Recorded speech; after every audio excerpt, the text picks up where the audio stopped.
അഴിഞ്ഞാടി എന്ന് പറയാം. ലാലേട്ടൻ്റെ മീശ്വരിക്കുന്നതൊക്കെ ഒന്നുകൂടി കാണാം. നരസിംഹത്തിനും നടരാജനും ശേഷം ലാലേട്ടൻ്റെ മീശ്വരി കാണാം. അപ്പോൾ ഇതിൽ പറയാൻ പറ്റുന്നത് അഴിഞ്ഞാട്ടം. അപ്പോൾ ആ പാട്ട് ഗംഭീരമാണ്. പാട്ട് പോലെ മാത്രമല്ല, പടം നല്ല ഗംഭീരമാണ്. അടിപൊളി. ദിലീപേട്ടന്റെ റിയൽ കംബാക്ക് ഇതാണ് നമ്മൾ വെയിറ്റ് ചെയ്തിരിക്കുന്ന. എനിക്ക് ഇഷ്ടപ്പെട്ടു. ഇനി ജനങ്ങൾ പ്രേക്ഷകർ ഇഷ്ടപ്പെട്ടാൽ സന്തോഷം. അതുപോലെ തന്നെ അഴിഞ്ഞാട്ടം നന്നായിട്ടുണ്ടായിരുന്നു, നൈസായിരുന്നു. തിയേറ്റർ എക്സ്പീരിയൻസ് ആയിരുന്നു. എന്താണെങ്കിലും അത് തിയേറ്ററിൽ തന്നെ കാണുക. ഒരു ട്വിസ്റ്റുകളിട്ട് ചിറ്റിക്കാതെ ഒരു നോർമലി സ്ലോ ലെവലിൽ പോകുന്ന ഒരു സിനിമനെ പെട്ടെന്ന് ട്രാക്ക് മാറ്റുന്ന ഒരു എക്സ്പീരിയൻസ് ആണ് ഓരോ ക്യാരക്ടർ എൻട്രി ചെയ്യുമ്പോഴും. തൂക്കി ക്രിസ്മസ് തൂക്കി അടിപൊളി, ഒരു രസമില്ല. ഫുൾ ടൈം തൂക്കി ക്രിസ്മസ് തൂക്കി അടിപൊളി, ഒരു രസമില്ല. ഫുൾ ടൈം എന്റർടൈൻമെന്റ് പടമാണ്. നിങ്ങൾ ധൈര്യമായിട്ട് തിയേറ്ററിൽ വന്നിട്ട് സിനിമ കണ്ടാവും. വിവാദങ്ങളൊന്നും ഇതിനകത്ത് പെടുത്താതെ സിനിമ അടിപൊളി, നല്ല രസമായിട്ടുണ്ട്. എല്ലാം തൂക്കി തകർത്ത്. ലാലേട്ടനൊക്കെ പൊളി, മാസം അടിപൊളി. ഇതൊരു CID മൂസൊക്കെ അല്ല, അതിനൊന്നും സെക്കൻഡ് പാർട്ടിന് ഇല്ല. അതായത് അങ്ങനെ ഒരു പ്രാന്തം പടമാണ് CID മൂസ, സ്ഫടികം, അതായത് സലീം കുമാറൊക്കെ വീണ്ടും മീശ മാധവൻ എല്ലാം കൂടെ മിക്സ് ചെയ്തിട്ടുള്ള ഒരു സിനിമയാണ്. അടിപൊളി, ഫുൾ എന്റർടൈൻമെന്റ്, കിടിലം പടം. ലാലേട്ടൻ്റെ മുണ്ടുവറിച്ചടിയും ഇടി സ്റ്റണ്ട് സീനും എല്ലാം കൊണ്ടും അടിപൊളി എന്ന് പറഞ്ഞാൽ അടിപൊളി വേറെ ലെവല്. ടിക്കറ്റ് കിട്ടുമെന്ന് പറഞ്ഞു കഴിഞ്ഞാൽ ടിക്കറ്റ് ചോദിച്ചു തന്നെ വാങ്ങേണ്ട വരും. കാരണം എന്ന് വെച്ച് കഴിഞ്ഞാൽ അത്രയ്ക്ക് അടിപൊളിയായിരുന്നു. ഒരു രക്ഷയില്ല. എല്ലാവരും ദിലീപ് അഴിഞ്ഞാടി എന്ന് പറയാം. ഒരു രക്ഷയില്ല. ഹൈപ്പ് അടിപൊളി hype. Mohanlal fans, Dileep fans അടിച്ചുപൊളി ആഘോഷിക്കാൻ പറ്റിയ അടിപൊളി മൂവി. ഒരു രക്ഷയില്ല. ഹൈപ്പ് പറഞ്ഞ പോലെ ഹൈപ്പ്. പൊളിച്ചടിക്ക് പടം വേറെ ലെവൽ മൂവി. അടിപൊളി. ദിലീപേട്ടന്റെ റിയൽ കംബാക്ക് ഇതാണ് നമ്മൾ വെയിറ്റ് ചെയ്തിരിക്കുന്ന. ലാലേട്ടനും ദിലീപേട്ടനും അടിപൊളിയായിട്ട് പൊളിച്ചു. സൂപ്പർ സിനിമ, എല്ലാം അടിപൊളി. BGM നമുക്ക് എന്താ പറയാ, ലാലേട്ട് സ്ക്രീനിൽ വരുമ്പോൾ റോമാഞ്ചിഫിക്കേഷൻ അത് തന്നെ അടിപൊളി, ഒരു രക്ഷയില്ല. സൂപ്പർ. പൊളിച്ച് കിടിലോ സ്പൂഫ് പറ്റിയില്ല, പക്ക സ്പൂഫ് പറ്റിയത്. പൊളിച്ച് കിടിലോ സ്പൂഫ് പറ്റിയില്ല, പക്ക സ്പൂഫ് പറ്റിയത്. പൊളി. എനിക്ക് ഇഷ്ടപ്പെട്ടു. ഇനി ജനങ്ങൾ പ്രേക്ഷകർ ഇഷ്ടപ്പെട്ടാൽ സന്തോഷം.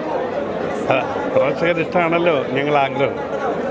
അത് ആ ആഗ്രഹം വിജയിച്ചാൽ ഞങ്ങൾ വിജയിച്ചു.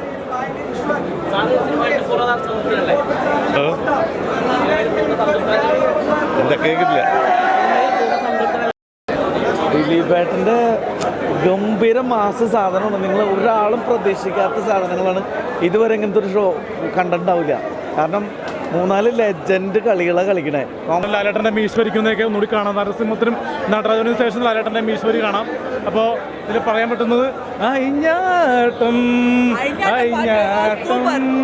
അപ്പോൾ ആ പാട്ട് ഗംഭീരമാണ്. പാട്ട് പോലെ മാത്രമല്ല, പടം നല്ല ഗംഭീരമാണ്. നെഗറ്റീവ് പറയുന്നവർ നോക്കി പടത്തിന് കയറാണ്ടിരിക്കരുത്. പടത്തിന് ആൾ കയറുക, ദിലീപേട്ടനെ സപ്പോർട്ട് ചെയ്യുക. കാരണം ഇപ്പോൾ ഫെമിനിസ്റ്റുകളോട് പോയെന്ന് എനിക്ക് ചോദിക്കാനുള്ളത് വെറുതെ ചോദിക്കാം. കാരണം ഇത് സ്ത്രീകൾക്കുള്ളൊരു തിരിച്ചടി കൂടിയാണ് പടം. കാരണം ഇത് പുരുഷന്മാർ കാണേണ്ട സിനിമയാണ്. ഇതിൽ നായിക പ്രാധാന്യമല്ല, ഇത് പുരുഷൻ്റെ പ്രാധാന്യമാണ്. ദിലീപേട്ടനാണ് കിങ്. ലാലേട്ടൻ്റെ വന്നോട് ദിലീപേട്ടൻ മൊത്തത്തിൽ ജനപ്രിയതാണ്. പക്ഷേ OG വന്നപ്പോഴാണ്, ഒറിജിനൽ യൂണിവേഴ്സ് വന്നപ്പോഴാണ് ഗില്ലി യൂണിവേഴ്സ് ആയിരിക്കുന്നത്. അപ്പോൾ എന്തായാലും ഒരു തിരിച്ചുവരവിൻ്റെ പടം തന്നെയാണ്. ഒരു 100 കോടി ക്ലബിൽ കയറും. ധനഞ്ജയ് ശങ്കർ നല്ല രീതിയിൽ ഡയറക്റ്റ് ചെയ്തിട്ടുണ്ട്. പിന്നെ നമ്മുടെ ഡാൻസ് ഗംഭീരം. കാരണം ഇതിൻ്റെ കഥ എഴുതിക്കുന്നത് ഫാഹിമും നൂറിനും അല്ലേ. അപ്പോൾ നൂറിനും രണ്ടുപേരും കൂട്ടുകാരാണ്. അപ്പോൾ എന്തായാലും നല്ല രീതിയിൽ റൈറ്റ് ചെയ്തിട്ടുണ്ട്. പുള്ളിക്കാരൻ അഭിനയിച്ചിട്ടുണ്ട്. ഫാഹിമിൻ്റെ അഭിനയം ഗംഭീരമാണ്. പിന്നെ ഇതിൽ ഇൻ്റർവ്യൂ സ്റ്റാർ ഡാൻസ് ശ്രീനിവാസൻ ചേട്ടൻ വേണ്ടു. നമ്മൾ1 രൂപ കൊടുത്ത് മുടക്കി അവിടെ നമ്മുടെ സമയമാണ് വലുത്, പൈസയല്ല. സമയം കിട്ടുന്നു. നമ്മുടെ സമയം അവർ എൻജോയ് ചെയ്ത് നമുക്ക് സന്തോഷിപ്പിച്ചു വന്നു. തിരിഞ്ഞു നോക്കാത്ത രീതിയിൽ, അതായത് അതേപോലെ ചെയ്തിട്ടുണ്ട്. നന്നായിട്ടുണ്ടായിരുന്നു, നൈസായിരുന്നു. തിയേറ്റർ എക്സ്പീരിയൻസ് ആയിരുന്നു. എന്താണെങ്കിലും അത് തിയേറ്ററിൽ തന്നെ കാണുക. കുറേ മൂവീസിൻ്റെ റെഫറൻസസ് ഉണ്ട്. നമുക്ക് ഇഷ്ടപ്പെട്ട മണിച്ചേട്ടൻ്റെ പാട്ടുകളിലുള്ള ഒരു സ്റ്റണ്ടും കാര്യങ്ങളും ഒക്കെ ഉണ്ട്. അത് തിയേറ്ററിൽ തന്നെ കണ്ടാലാണ് അതിൻ്റെ ഒരു എഫക്റ്റ് കിട്ടത്തുള്ളൂ. അത് തിയേറ്ററിൽ മിസ്സാക്കരുത്. മോഹൻലാലിൻ്റെ ആണെങ്കിലും ലാസ്റ്റ് വരുന്ന ഒരു ക്യാമിയോ റോളൊക്കെ ഉണ്ട്. അത് വെറുതെ സ്പോയിലർ ആവും പറഞ്ഞു കഴിഞ്ഞാൽ. എന്താണെങ്കിലും തിയേറ്ററിൽ തന്നെ കാണാം. അതുപോലെ തന്നെ അഴിഞ്ഞാട്ടം ഗംഭീരമായിട്ട് ഒരു ഫെസ്റ്റിവൽ മൂഡ്. എല്ലാവരും വന്ന് ഗംഭീരാക്കുക. കാരണം ദിലീപേട്ടൻ്റെ ഒരു രണ്ടാം വരവെന്നൊക്കെ പറയും. രണ്ടാം വരവെന്ന് പറയാൻ പറ്റില്ല, പക്ഷെ വന്നത് അടിപൊളി. ഗംഭീരം. വിനീതും അതുപോലെ തന്നെ ധ്യാനും പിന്നെ നമ്മുടെ ലാലേട്ടനോടൊന്നും പറയേണ്ട കാര്യമില്ലല്ലോ. ഗംഭീരം, അടിപൊളി അഴിഞ്ഞാട്ടം.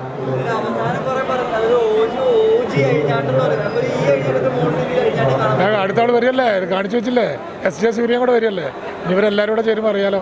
അപ്പോൾ ഒരു ട്വിസ്റ്റുകളിട്ട് ചിറ്റിക്കാതെ ഒരു നോർമലി സ്ലോ ലെവലിൽ പോകുന്ന ഒരു സിനിമനെ പെട്ടെന്ന് ട്രാക്ക് മാറ്റുന്ന ഒരു എക്സ്പീരിയൻസ് ആണ് ഓരോ ക്യാരക്ടർ എൻട്രി ചെയ്യുമ്പോഴും.